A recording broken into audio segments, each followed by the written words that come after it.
Although today's video is labelled Frankfort to Louisville, Kentucky, it actually ends in Indiana, as that was where my hotel was.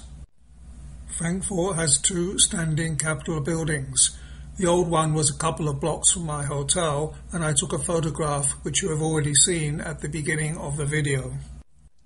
My first tourist stop of the day was at the new Capitol, which is indicated by the first blue marker on the map. There is a discontinuity in the video as I'm approaching the Capitol because it took me about 5 minutes to find parking, so I cut that section out. After leaving the new Capitol, I drove directly to Churchill Downs, home of the Kentucky Derby, and visited the Kentucky Derby Museum, which included a tour to the track and interesting presentations celebrating the 150 years of the race. This location is indicated by the second blue marker.